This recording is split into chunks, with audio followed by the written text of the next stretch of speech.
요르고친크의 기도문을 같이 읽는 시간입니다. 먼저 일주일 전에 그랬던 것처럼 오늘도 그 요르고친크의 글을 읽기 전에 다른 글을 하나 읽을까 합니다. 요 책이에요. 그리스도교와 만나다입니다.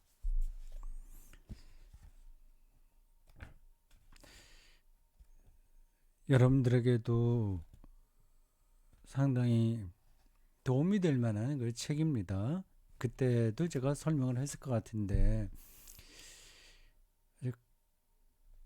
요점 정리식으로 기독교의 여러 주제를 잘 정리하고 있어요. 쉽게 이해가 됩니다. 전문적인 신학책이 아니면서도 그런 무게감을 느낄 수가 있어요. 자, 그 중에 이게 16개 항목을 다루고 있습니다. 15번째가 기도예요. 지난 시간에도 이 사람의 키스워드라고 하는 사람의 그 대목을 읽어드렸는데 오늘도 275쪽에 나온 걸 잠깐 먼저 읽어보겠습니다. 이게 오늘 우리가 읽게 될 요르크의 글과 요르크 찡크의 글과 연관되기 때문입니다. 개인 기도에 관한 그 항목이에요. 그 대목이에요. 근데 우리는 자기에게는 묶여 있습니다. 개인 기도를 드릴 때도요. 중요한 건 예수 그리스도거든요. 예수 그리스도에게 자기가 열려야 돼요. 예수 그리스도에게 잠깐 가까이 가야 됩니다.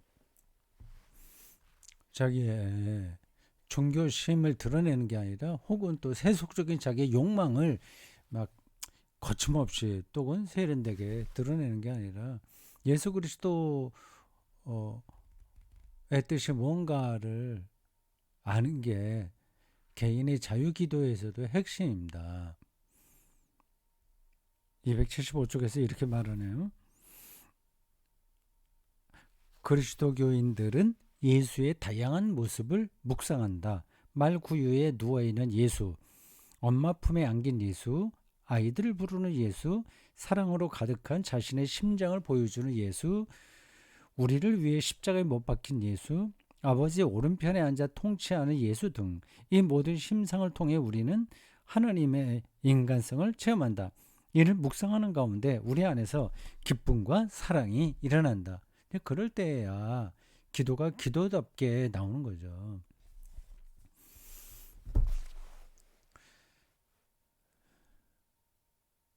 웨르크칭크도 지금 우리가 읽고 있는 그 대목에서 예수 그리스도가 누군가 그 문제를 그분의 순환사 중심으로 따라가고 있어요. 우리가 예수를 믿고 사랑하고 그의 뜻대로 살고 그분의 부르심에 응답받았다고 이야기는 쉽게 하는데 예수가 누군지 모르잖아요. 알려고도 하지 않습니다. 아는 거래 봐야 뭐 천편일률인 거죠. 그게 우리의 일반 그리스도인들의 딜레마이면서도 숙제거리입니다. 뭐 일상의 삶이 하도 바쁘니까 예수 그리스도를 얼마나 깊이 알겠어요? 그러니까 공부하겠습니까? 그리스도론 은혜에 대한 신학이 많잖아요. 그런 게 다 생략됐어요. 기껏 해봐야 세례 받을 때 배운 거 그 정도 수준입니다. 그리고 설교도 되게 그 언저리에 머물러 있습니다. 예수 그리스도에게 실질적으로 가까이 간다기보다는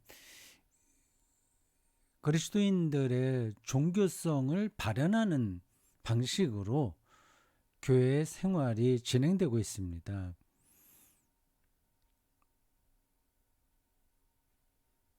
자, 오늘 이 웨르크칭크의 이 기도를 어떻게 드릴까요? 2권에서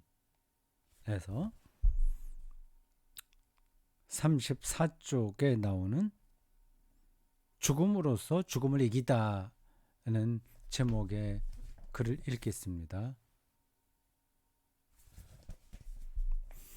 앞부분엔 간단한 그 설명이 나오고 뒤에는 기도문이 나와요. 먼저 설명하는 부분 읽겠습니다. 그 예수님의 그 순환 전승을 지금 따라가고 있는 거예요. 잠시 후 무장한 한때의 무리가 동산에 뛰어들었습니다. 겟세마네 동산이죠. 어떤 젊은이가 그들을 데리고 왔습니다. 가룟 유다죠. 그는 자기 동료들과 스승이 자는 곳을 알고 있었습니다. 노숙자 생활을 하셨나? 동산에서 자는 곳을 알고 있었다고 하네요. 그는 이자가 바로 그 사람이다는 표시로 그분에게 다가섰습니다. 어둠 속에서 그분에게 입을 맞추었습니다. 이렇게 그 중동 사람들 이렇게 뺨 비비고 이렇게 인사하는 법 있죠. 뭐 그런 거겠죠. 실질적으로 입을 맞추었다기보다도 그들은 그 한 사람을 재빨리 둘러쌌습니다. 그때 어떤 사람이 그분을 지키려고 나섰습니다. 가룟 유다가 예수를 팔아서 그 무장한 그 군인들 데리고 왔고 이런 이제 긴박한 순간에 나선이가 베드로겠죠. 예수님은 그를 제지하셨습니다. 네 칼을 도로 칼집에 꽂으라. 칼을 가지는 자는 다 칼로 망하느니라. 너는 내가 내 아버지께 구하여 지금 12군단 더 되는 천사를 보내시게 할 수 없는 줄로 아느냐. 마태복음 26장 52절. 강제로 끌려가려고 손을 묶기 전에 그분은 자진해서 굴복하셨습니다. 그분은 자기를 방어하지 않으셨습니다. 자신을 공격하는 자들을 피해 비굴하게 물러서지도 않으셨습니다. 진정 그분은 자유인이셨습니다. 그분은 폭력을 행사하는 자들에게도 자신의 자유를 의연하게 보여주셨습니다. 자유로운 그 모습을 세상에 나가 전할 사람들에게도 온전하게 드러내셨습니다. 질병은 그것을 주인 삼는 사람에게가 아니라 고상하고 거룩한 뜻을 가진 사람에게만 복종합니다.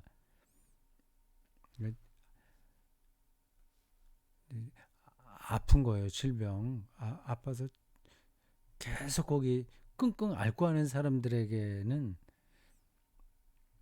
질병이 주인 노릇하는 거죠. 근데 거기에 그냥 병에 자기를 맡기는 사람에게는 질병도 복종하는 거예요. 죽음에 대해서만이 아니라 살아계신 하나님을 향해서도 예의라고 하는 사람만이 죽으면서도 죽음을 극복할 수 있습니다.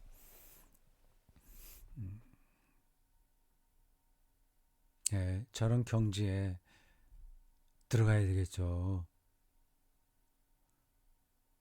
우리 그리스도인의 한평생에 걸친 수행은 바로 이 사실에 놓여 있습니다. 죽을 때 예하고 대답하고 받아들이는 거죠. 근데 그 죽음을 극복하는 겁니다. 동양 어떤 그 스승들처럼 무아의 상태에서 죽음도 초월한다는 게 아니라 부활 신앙 안에서 그렇게 받아들이는 거죠.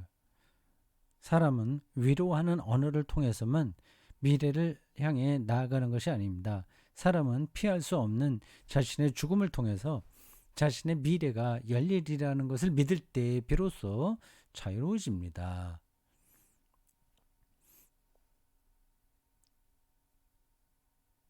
네. 우리는 우리 자신의 죽음도 하나님의 얼굴과 선하심을 내어 맡기며 살아갑니다. 문장이 조금 이상하네. 다시 읽어보겠습니다. 우리는 우리 자신의 죽음도 하나님의 얼굴과 선하심에 내어 맡기면서 살아갑니다. 그러니까 우리가 죽음을 통해서 하나님의 선하심과 하나님을 직면하게 된다는 그 믿음 가운데서 살아간다는 겁니다. 이게 그냥 말로만 이렇게 이게 되는 건 아니에요. 그러한 영적인 세계를 느끼고 제가 받아들여야 됩니다. 그리고 그 안으로 들어가는 겁니다. 이런 표현들이 관념적으로 너무 추상적이라고 생각될지 모르겠으나 그렇지 않습니다. 어린아이들은 그 어른들의 세계를 잘 모르잖아요. 좀 배가 고파도 어른들은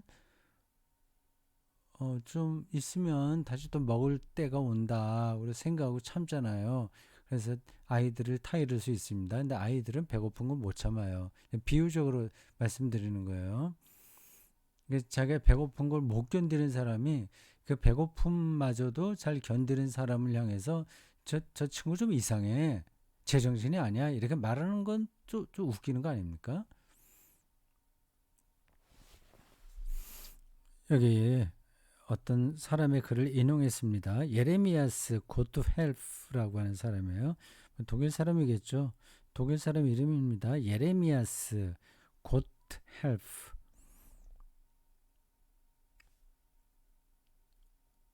울리 데어 페히터. 이게 뭔지 모르겠어요. 제목이 이상하네요. 쭈리히 디오게네 스피얼락. 쭈리히의 무슨 출판사에서 나온 책인데 이런 내용입니다. 말씀은 궁극적으로 칼보다도 강하다. 굳건하고 지혜롭게 말씀에 이끌리는 사람은 안다. 말씀이 모든 왕들 가운데 가장 강력한 왕보다도 더 강하다는 사실을 안다. 칼을 잡았던 손이 말라버린다면 그 칼은 손과 함께 땅에 묻히고 말 것이다. 그 손이 먼지 속으로 떨어지듯이 칼 또한 녹슬어 버리리라. 비록 죽음이 말씀을 따라가는 그 사람 입을 다치게 할지라도 일종의 순교 같은 상황. 그 말씀은 그를 자유롭게 하며 살아있게 해줄 것이다. 죽음에게는 그것을 이길 힘이 없다. 그 말씀 안에서 자유로워지는 사람을 죽음이 제어하지 못한다는 겁니다. 이기지 못한다는 겁니다. 무덤도 그것을 그치게 할 수는 없다. 그리고 사람이 줄과 사슬로 하나님의 종을 묶고 때리려 하더라도 그의 입술에 오르내리는 하나님의 말씀은 그에게 자유롭게 역사할 것이다. 죽음으로 그래서 죽음을 이기다 그런 제목에 어울리는 문장들입니다. 자, 이제 시가 나와요. 시는 여러분 거기에 여러분 화면에 나와 있을 겁니다. 보세요.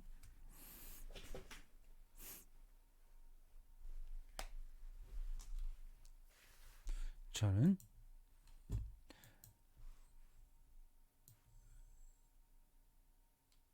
제가 쓴 원고를 직접 보겠습니다.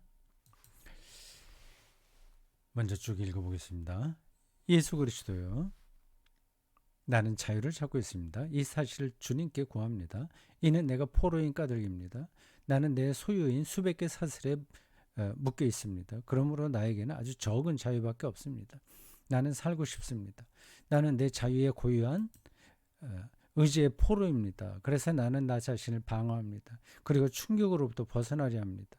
주님은 주님의 뜻을 내려놓으셨습니다. 나를 도우소서. 주님께서 연결되시기를 원하는 사람에게 나도 주님과 함께 손을 내밀도록 나는 알고 있습니다.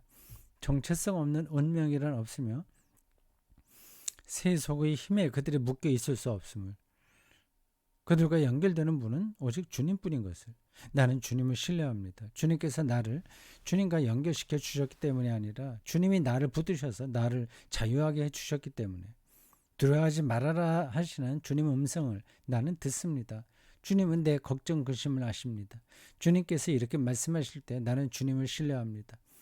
나를 따르라 하시는 주님의 음성을 나는 듣습니다. 주님은 내가 가는 길을 아십니다. 주님께서 나를 부르실 때 나는 주님을 신뢰합니다. 다시 봅시다. 예수 그리스도요 이렇게 부릅니다. 자유를 찾고 있습니다.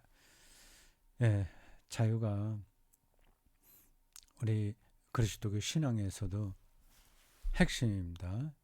엑소더스 그 자유잖아요. 출애굽 자유예요. 애굽에서의 삶이 조금 더 편안하긴 했으나 자유를 위해서 용감하게 광야로 뛰쳐나온 겁니다. 그런데 우리는 광야에서 당하는 불편한 삶 때문에 자꾸 애굽으로 돌아가려고 합니다. 근데 그 애굽으로 돌아와서 복지 생활은 좀 좋아졌을지 모르지만 자유는 훨씬 줄어들었습니다.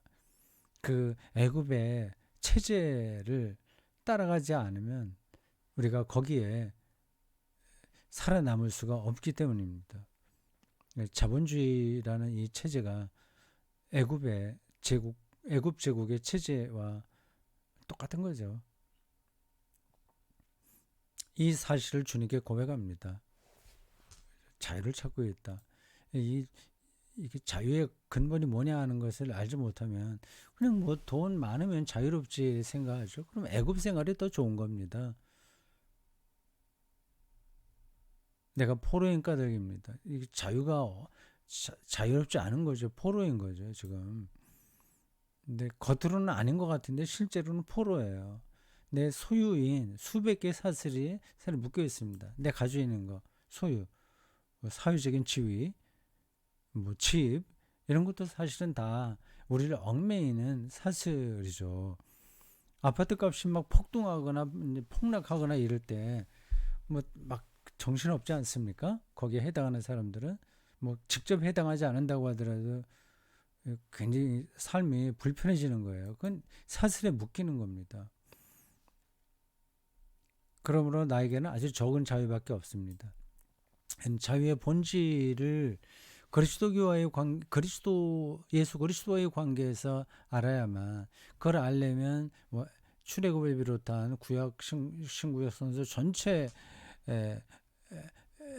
또 알아야 되는데, 그렇게 실질적으로 알 때만 우리는 자유를 위한 기도를 바르게 드릴 수 있습니다. 그렇지 않으면 그냥 자기 욕망을 막 발설하는 것을 기도라고 착각할 수 있습니다.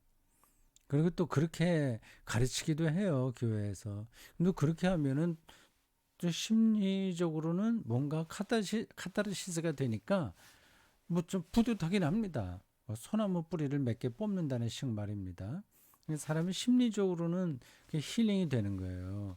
근데 기독교가 그렇게 뭐 심리적인 힐링 이런 정도에 머문다면 얼마나 초라합니까?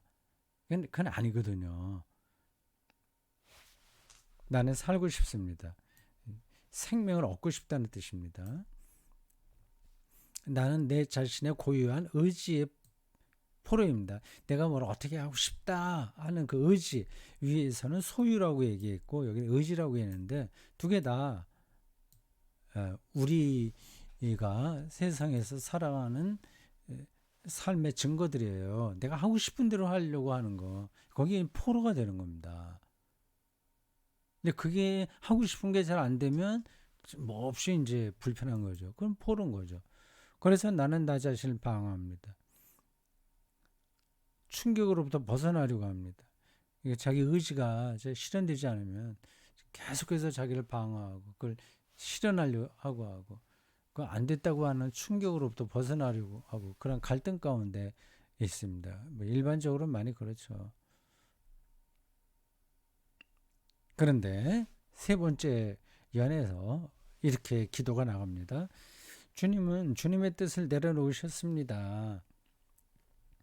나를 도우소서. 주님께서 연결되시기를 원하는 사람에게 나도 주님과 함께 손을 내밀도록 예, 그 신앙적인 연대감을 가리켜요. 근데 갑자기 왜 그런 신앙적인 연대에 손을 내민다고 하는 기도가 나왔을까요? 나는 알고 있습니다. 정체성 없는 운명이란 없으면 이것도 확 들어오진 않네요. 정체성 없는 운명이란 없으며 세속의 힘에 그들이 묶여 있을 수 없음을, 그러니까 그리스도인들이 신앙적으로 연대해야 그 정체성이 형성된다는 걸까요? 그들과 연결되는 분은 오직 주님뿐인 거였어요. 그러니까 주님을 중심으로 서로가 다 주님과 연결되고, 또 주님과 연결된 사람들은 서로 또 연대하고, 그런 공동체, 그 안에서 신앙적인 정체성이 형성된다는 것 같아요. 나는 주님을 신뢰합니다. 주님께서 나를 주님과 연결시켜 주셨기 때문이 아니라 주님이 나를 붙드셔서 나를 자유하게 해 주셨기 때문에. 여기 어떤 차이가 있을까요?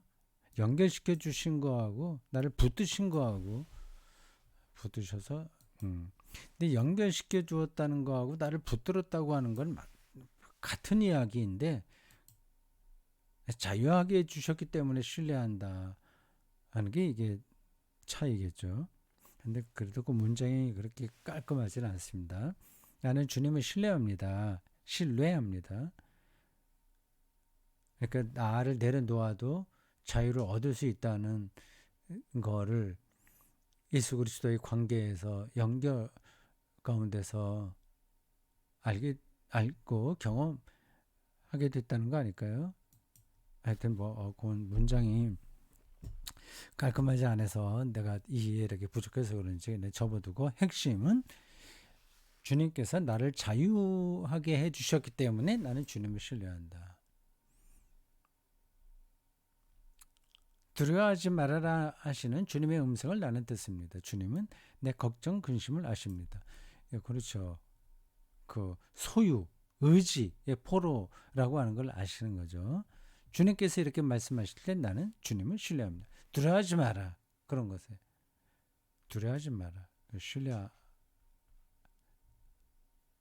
그 말씀에서 주님을 신뢰한다고 합니다. 나를 따르라 하시는 주님의 음성을 나는 듣습니다. 주님은 내가 가는 길을 아십니다. 주님께서 나를 부르실 때 나는 주님을 신뢰합니다. 자기의 소유나 자기의 의지로 신뢰하는 게 아니라 오직 주님의 부르심을 들을 때 신뢰하게 되고 자유를 얻는다. 그러한 뜻의 기도입니다. 자, 이거 한번 읽고 마치겠습니다. 독일어 문장을 직접 보면 참 좋겠는데 약간 아쉽습니다. 예수 그리스도요, 나는 자유를 찾고 있습니다. 이 사실을 주님께 고합니다.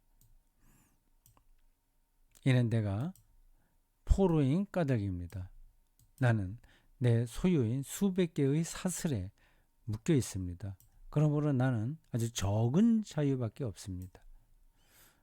예, 우리 인생에 자유가 늘어나는지 줄어드는지 잘 봐야 되겠습니다. 나는 살고 싶습니다. 나는 나 자신의 고유한 의지의 포로입니다. 그래서 나는 나 자신을 방어합니다.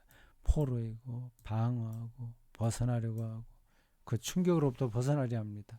주님은 주님의 뜻을 내려놓으셨습니다. 나를 도우소서. 주님께서 연결되시기를 원하는 사람에게 나도 주님과 함께 손을 내밀도록. 나는 알고 있습니다. 정체성 없는 운명이란 없으며 세속의 힘에 그들이 묶여 있을 수 없음을, 그들과 연결되는 분은 오직 주님뿐인 것을 나는 주님을 신뢰합니다. 주님께서 나를 주님과 연결시켜 주셨기 때문이 아니라 주님이 나를 붙드셔서 나를 자유하게 해주셨기 때문에. 두려워하지 말아라 하시는 주님의 음성을 나는 듣습니다. 주님은 내 걱정 근심을 아십니다. 주님께서 이렇게 말씀하실 때 나는 주님을 신뢰합니다. 신뢰합니다. 나를 따르라 하시는 주님의 음성을 나는 듣습니다. 주님은 내가 가는 길을 아십니다. 주님께서 나를 부르실 때 나는 주님을 신뢰합니다. 마치겠습니다.